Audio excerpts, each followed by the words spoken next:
morning everyone, and welcome back to Craft Eccentricity, and it's Tutorial Tuesday, and today I'm going to be doing an autumn card using KLJUYP. Now in my haul, I think it was either last week or the week before, I received this one, and I did say at the time that it kind of reminded me of a pie crust. So thinking about autumn and Thanksgiving and what have you, I'm going to try and use some shades that are evocative of autumn. And to go with that is the KLJ UYP little leaf set. And from my own stash, I'm going to be using one of these autumn sentiments. There's grateful, blessed, and thankful. So I'm going to be choosing one of those as I go along. And to go with that, I'm going to be using a couple of ink blending tools, vintage photo, fossilized amber, and spiced marmalade. And the reason for that is because I think it's going to coordinate nicely with my cardstock. Now for the base, I'm going to be using a Dollar Tree manila folder. Oh, got an itch in my throat there. And these are great because they're huge, and what I do is I open it out and I just die cut the pieces that I want. You get 8 in a pack for $1, and it is really the same as those manila tags that you can buy by a certain person. So they do ink up really nicely. So that's one. I've got a scrap of gold cardstock. Yes, you can see my camera, and I'm going to be using that, and that's me. Hello.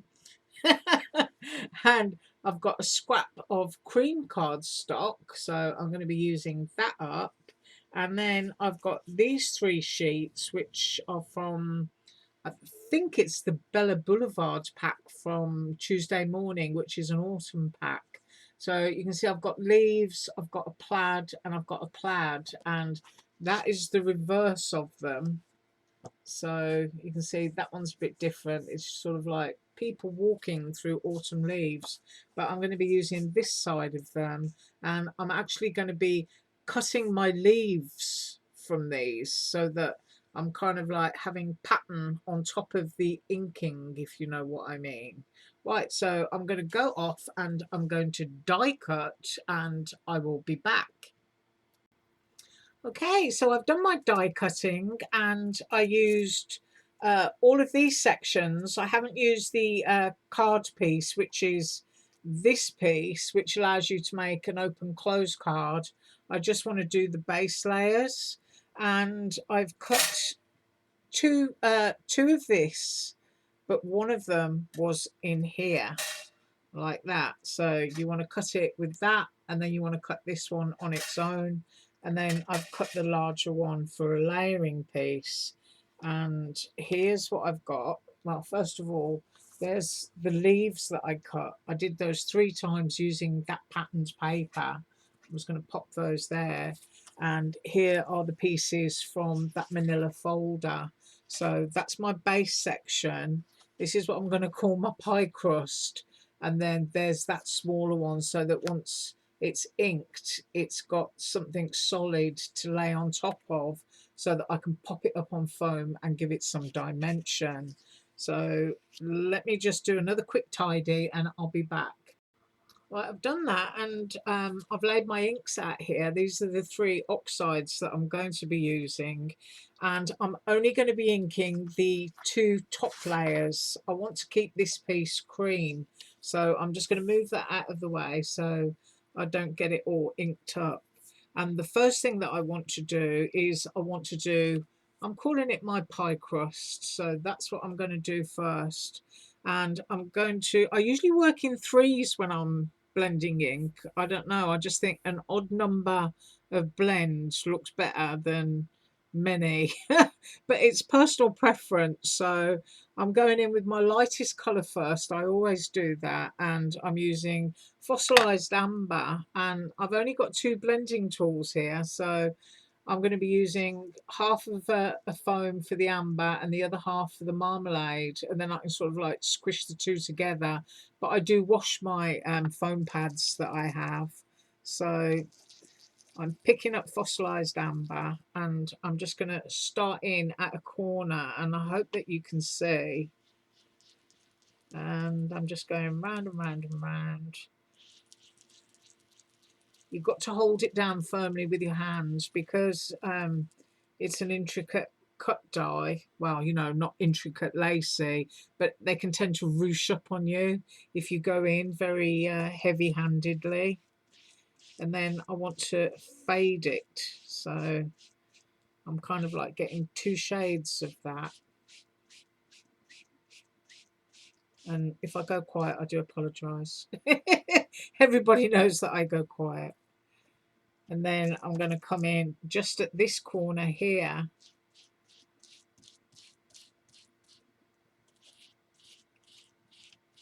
and then fade that up here. Right, now I'm going into my orange. I'm going to use the other side of my tool so I don't scruff my ink pad up too much. And this one is spiced marmalade, and it is quite a strong colour. So I'm dotting it around, which looks quite heavy, but then I'm going in now onto here, which has still got some of the fossilized amber, so that I can soften it. And this is kind of like my pie crust, if you can see that. If I hold it up, it's kind of patchy, if you know what I mean. The colours are fading in and out. And these I've only had my glass mat I think for about 3 or 4 months now, and it really is great for blending inks and stuff on. You can make a real mess and then just get your cloth and tidy it up. And I will confess that I waited a very long time to get mine because I wanted to get one in the sale. And now I'm going to go in with my vintage photo, and I don't want to be too heavy with this. The idea of this is that, you know, it's a kind of a golden autumnal shaded pie crust, but I am going around my very edges first of all, so that I'm using up the majority of ink that I've got on here. And you kind of have to imagine your pie's in the oven and you've gone a little bit darker around the edges, or if you're like me, you'll burn a pie once in a while because I'm too busy crafting to go and check what's in there. Yes, I do that. I get absolutely absorbed sometimes. And I found one of the best ways to cook now is to throw everything that I want into a Ziploc bag, chuck a load of seasoning in there, and just let it sit in the fridge for a couple of hours, and then just throw it into the oven. Yeah, it's a great way to cook when you're crafting, because you can set the timer and just walk away. Right, so this is what I'm seeing as my pie crust. And we've got 3 shades blended in there, which will probably look a lot more apparent when you pop it on top of cream. So you can see all those colours going on in there. Now for the base, this bit, I want this to just be a sort of like darker shade of anything. So if I'm picking up ink off here, it's just not going to bother me at all. So here we go. And there is a little bit of everything in there. It's not pure vintage photo. There's a little bit of everything going on. But when you pop this on top of it, you get the really nice contrast. So I'm going to finish inking this in vintage photo and I will be back. Right, so there it is. There's the 2 pieces. You've got the vintage photo and then you've got the other autumnal colours that you've got mixed in there. And while I've still got some dark stuff that needs wiping off here, I'm going to take my leaf die cuts and I'm going to just go around the edges of them just to highlight them. And I'm going to show you one, and then I'll vanish and do all the others so that you don't have to sit here listening to me waddle on. But you can see that it's given, if I pick up this one, slide it off the edge of my mat, it's given a nice edge. Can you see? Compared to that one, it kind of stands out a lot more for when you're popping it on there. Right, so I'm just going to edge all of these leaves with the vintage photo and I will be back. Right, so I've inked all of my leaves on the edges and I've tidied my mess up, and now I'm going to glue this down directly on top of here. I'm hoping that I'm staying in picture for you. I always use Dollar Tree Jot glue, and it comes in a large bottle for $1 from Dollar Tree, and I use an Aliexpress needle tip bottle, and I'm going to just go down along the edge here all the way around. You don't have to use a huge amount of this glue actually. Try to put it on in a way where you're not going to be running your fingers through it. Now you have to remember, oxide and distress inks, if you wet them up, they do stain because they're supposed to be reactive with water.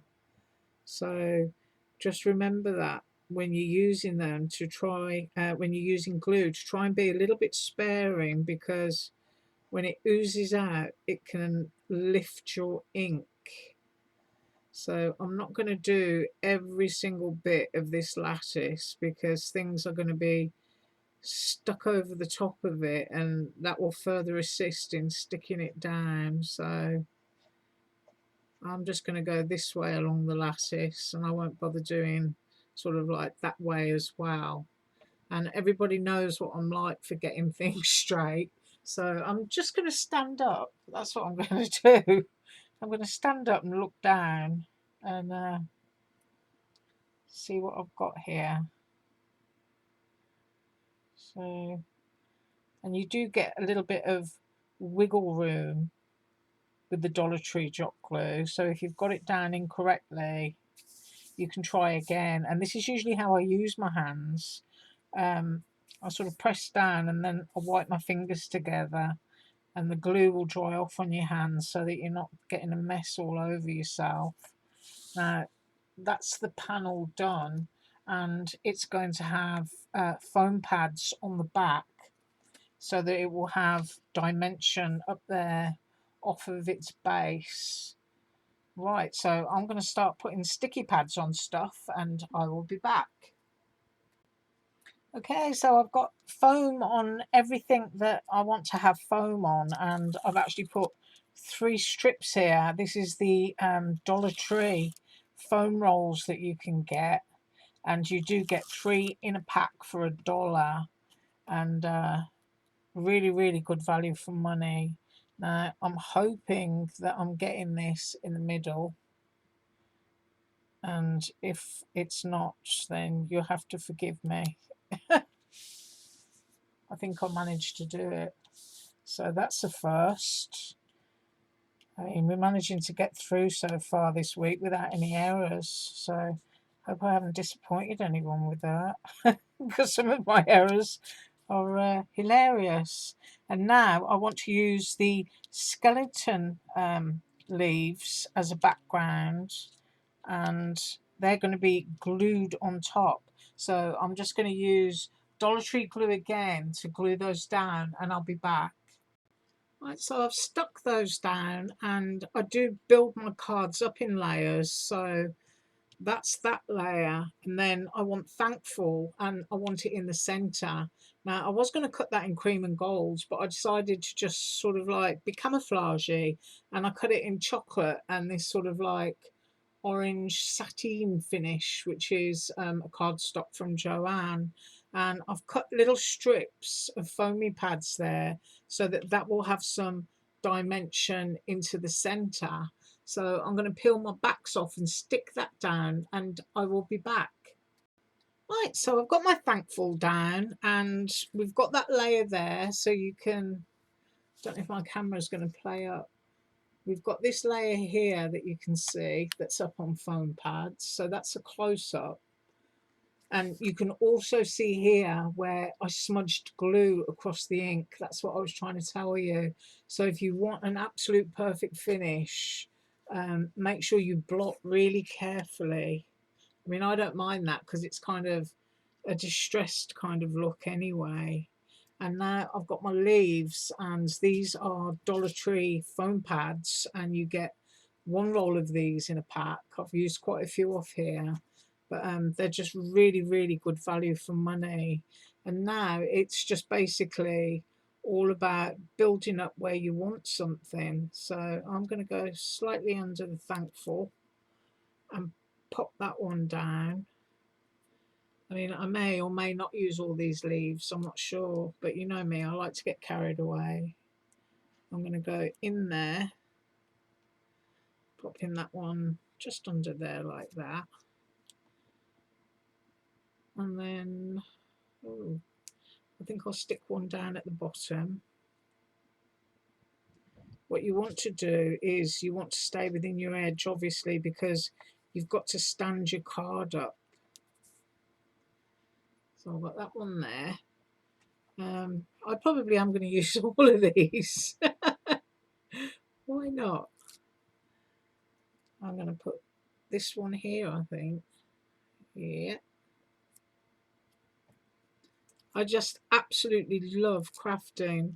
I mean, as you know, because I'm here every day, I do craft every single day. And even before I made YouTube videos, I crafted every single day. I'm one of these complete nuts that no matter where I am, I'm always thinking about getting back to my craft room. Seriously, I am. That, that's how mad I am. Right, we have finished, and it's fully loaded, and it's got great dimension, and it was super, super easy to make. I mean, it was the first time I'd done this, so, you know, I've got the clock running at 17 or 18 minutes at the moment. But once you've got your pieces all cut and you can just get your bottle of glue and sit down and pop it together, it's a 10-minute card, and it's got lovely dimension, lovely weight, and absolutely gorgeous. I love that. And so these are the dies, just to refresh. KLJUYP, the leaf die, the one that I'm going to call the pie crust. I'll just pop that one under there. And then I used these from my stash. If I can find them, I will link them below. And of course, those gorgeous leaves again. And the distress inks were Vintage Photo, Fossilized Amber, and Spiced Marmalade. Right, I hope you enjoyed that. You have an absolutely awesome day. If you're entering the competition link is below for the video, so you can watch that and see exactly what you need to do. We've got just over a week left of creations, so make sure that you enter, because the first prize is a £3 weight of dies, and that's an awful lot of dies. And the second and first prize are also heavyweight sets of dies, so please enter that.